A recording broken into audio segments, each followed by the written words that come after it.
መጀመሪያ አክም ቤት ነበርኩኝ 15 ቀን ሙሉ አክም ቤት ቆየው ከዛ ምገባበት አጣውና የሚሄድበት አጣው ምገባበት አጣው የሚወጣ አጣውና ፓስተር ጋር መጣው ከዛ መጣውና አባ እንደዚህ የሚያድርበት የለም የሚሆንበት የለም ልጄ ምን ላርገው ብዬ አለ መጣው እሱ ፊት ጋር እሱም ደግሞ ልቡ በጣም ተነካና ልብስ ለልጁ ሰጣኝ እኔም ልብስ አልነበረኝም ልብስ ተሰጣኝ ሶፋ ላይ ልጄ እዚህ ሶፋ ላይ ተኛለ ሶፋ እስካሁን ድረስ መታኝና ጀመርኩኝ በጣም ተቸግሬ ሚበላው እንኳን አጥቼ እንኳን ብር እንኳን ምንም ነገር የለኝም ዳይፈር እንኳን ገነት ልብስ ለልጁ ለኔ እንኳን ጭምር ልብስ ያመጣችልኝ ለልጁ ራሱ ልብስ እስካሁን ድረስ ብዙ ልብስ አለው እና ሚባላበት ብር ራሱ እስከ 1000 ብር የሚሰጥ ነገር አለ ከሱ ከሰጠኝ እኔ ደግሞ አስፈጭቼ ምናምን ሚባላ ቀን አለ ለዛ እኔ ብየልንገረው ጸጋን ፈጣሪ ጨምሮ ይባርኮ አባ ከአባት ከእናት በላይ ነው እናት እንኳን አላየችም አባት እንኳን አላየኝም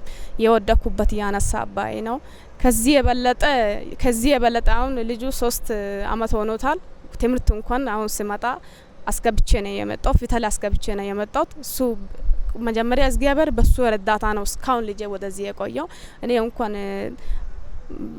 ያልቻልኩ ነገር እየቻለልኝ ፈጣሪ ይባርከው ከዚህ የበለጠ የተሻለ ሆኜ መድረክ ላይ ቆሜ ለማጋላገል ከእግዚአብሔር ጋር ፈልጋለሁ ክብር ለጌታ ይሁን እሷ እንግዲህ ከ15 ቀን ጀምሮ ህፃን ልጅ ይዛ ጎዳና ላይ ከወደቀችበት ጊዜ ጀምሮ ነው ወደ ቸርች ብዙዎችን እንደዚህ ምን መገብበት የፊዲንግ ፕሮግራም አለ ከሷ ጋር ጎዳና የወለዱ ብዙ ሰዎች ቸርች አስገብተን ኦሬዲ ሰፖርት እናደርጋለን ይሄም በጣም ሰፋፊ እንግዲህ እስከ 700 ሰው ምናበላበት በየሳምንቱ ፕሮግራሞች ነበሩ ይሄ በአዲስ ቲቪም ተዘግቧል በብዙ ኤፍኤሞችም ተዘግቧል ምናደርገው ልብስም ጫማም የሚያስፈልገውን እንጀራም ፔርሙዝም እንደገና የሪስትሮ ቃም እየገዛን ለሰዎች እንሰጣለን ራሳቸውን እንዲችሉ ማለት ነውና እሷም አንዷ ናት ጎዳና ላይ ከወለዱ ልጆች እዛ 15 ቀን በኋላ ወደዚህ ወደኛ መጣች ቸርች ላይ መኖሪያ ሰጠናት ቸርች እየኖረች ምግብም ገንዘብም እየሰጠን ልክ እንደዚህ ምን ሰጣቸው ብዙ ሰዎች ነበሩ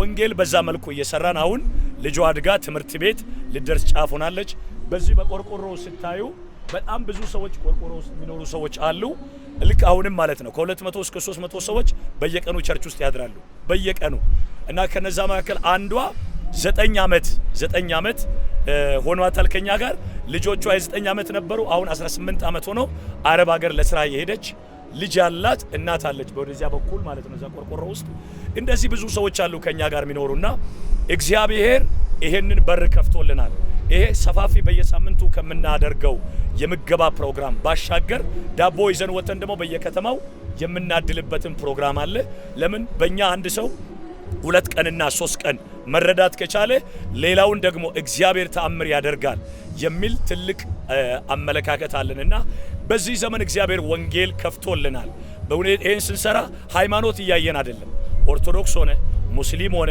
ፕሮቴስታንት ሆነ የተቸገረ ማንንም ይሁን ከጎዳና ማንሳት ትልቁ ስራችን ነውና የጎልጎታ ቤተክርስቲያን ትልቁ ስራ የምናደርገው ታችኛው የኢኮኖሚ ክፍል ላይ ያሉትን ሰዎች ማገዝ ነው ስለዚህ ከዚህ ማከል ወጥተው በእውነት ትልልቅ ነገር ላይ የገቡ ውጭ ሀገር የሄዱ በጣም ብዙ ሰዎች አሉ እና በዚህ ብዙ ፍሬዎችን አግኝተናል እንዲያውም አንዴ ትዝ የሚለኝ አንድ ሴት እንዲህ በተመሳሳይ መልኩ ከዚሁ የተነሳች ሴት ውጭ ሀገር እንኳን ሳይቀር ሄዳ በጣም ትልቅ ስራ ላይ ገብታ አይተናል ስለዚህ ይሄንን እንዲህ አይነት ራእይና ህልም ያላችሁ ሰዎች ከኛ ጋር እንድትሰሩ ከኛ ጋር እንድትንቀሳቀሱ ወንጌል ከኛ ጋር እንድትሰሩ የወደቁትን ማንሳት የታረዘውን ማልበስ በዚህ ሰዓት የቤተክርስቲያን ተቀዳሚ ተግባር መሆን አለበትና በዩቲዩብ እና በፌስቡክ ገጻችን ላይ ገብታችሁ ብታዩ በስፋት የምታዩት ነገር እንደዚህ የሚረዱ በተለይ የወደቁ በተለይ አንድ ሴት አንዴ ተዘምለኝ ሴተኛ አዳሪ ናት ግን የፌስቱላ በሽታ ነበረባት ሴተኛ አዳሪ ናት ግን የፌስቱላ በሽታ ነበረባት አስቡ እስቲ ያለባትን ጫና ማለት ልጆች አሏት ለልጆች ስትል የምትከፍለው ዋጋ በጣም ይገርም ነው እና እነኛን ሰዎች ሰብስበን ነው የምንሰራው ማለት ነውና አንቺ ደስ ብሎሻል አሁን የሷም ልጅ አድጋ ትምህርት ቤት ኦልሞስት እየገባች ነው እና እሷ ልብሷንም አለባበሷንም ሁኔታዋንም ተመልከቱ ተቀይሯል ማለት ነው እና ዛ እንትኑ ላይ ሄዳችሁ ብታዩ ዶክመንተሪው ላይ ብታዩ ያላትን ፌስና አሁን ያለው ፌስ ተቀይሯልና እግዚአብሔር ይባረክ ወንጌል ማለት ይሄ ነው በመስጠትም ማገልገል ማለት ነውና እግዚአብሔር ይባረክ። ምንድነው የሚሰማሻው? እኔ በጣም ደስ ብሎኛል መድረክ ላይ ቆሜ እንደዚህ በቃ ተሻሽለ እንደዚህ ከዚህ በበለጠ ተሻሽለ አሁን ኢሊሜ ምንድነው ውጭ ሀገር ሄጄ እንደዚህ ሆይኔ ትልቅ ነገር ለቻርች እንደዚህ አድርጌ ምስክር ፈልጋለሁ ከጌታ ጋር። ይሄን ህንጻውን መስራት የጀመርነው ነገር አንቺ መስራት ነው የምትፈልጊው? አዎ ክብር ለጌታ ይሁን። እሺ መጀመሪያ ሲመጣ ከመሲ ጋር ሲመጣ አበባ ጀመራ ያለች ከዛ እሺ የቸርች ሜዳ ነው አበባ ጀመራ እሺ ሜዳ መጣ። ከዛ በኋላ በቃ መሲ ጌታ ደግሞ ሲያለ ፎቂ ነበረ ነበረ ይፈራ ከዛ በቃ ሰሞን ድረስ ባባል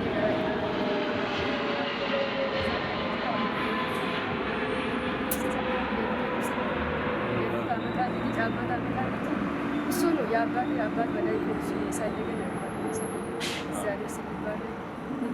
ከወሊሶ ነው የመጣችው።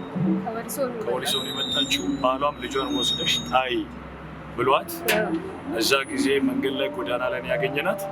እዛ ጎዳና ካገኘናት በኋላ ከዛ ጊዜ ጀምሮ እኛ ጋር የዛሬ 4 ዓመት ጀምሮ ወደዚህ ያመጣናት። መጠለያ ይችን ቤት ይችን ቆርቆሮ ቤት ለሷ ሰጠን። አንድ ልጅ አላት የጻን ልጇ ጋር እዚህ ከዛ ጊዜ ጀምሮ እዚችው ክላስ ላይ ነው የምታሳልፈው አይደል? እዚህ ነው የምትመጣው። እዛ አሁን ሰሞኑ 4 ቀን ሙሉ አመማለች። ከዛ ደግሞ ትናንትና ተብሳቦት እንደዚህ አባቴ ጋር ተወስጄ ወስጄ ከዛ ደግሞ ዋሰጥ አባቴ ወስዳት ከዛ ዋቴ ውስጣታች ዋተንሳ ትንሽ መጫወት ጀመረች። ከዛ ምግብ ብቻ ነው ይዘላል።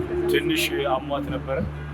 ልጇንም ያው ለማሳከም ጥረት ያደረግን ምንድነው ኢንጀነራል ምንለው ይሄ ክላሱ ካያችሁ ይሄ ቆርቆሮ የምትኖርበት ነው። ልክ እንደዛ በሙሉ እዛ ጋር ቆርቆሮ ቤቶችን ካያችሁ ቆርቆሮ ቤቶች አሉ እዚህ ጋር።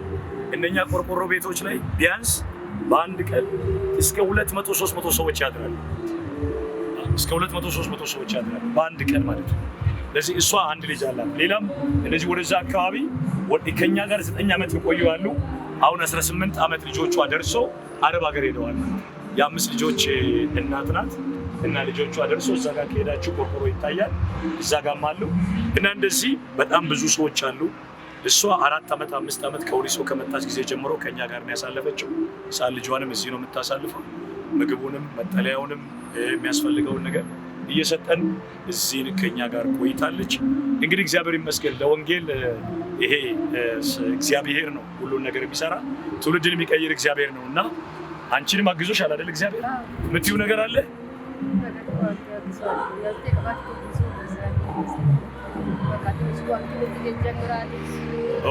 ትምህርት ጀምራለች።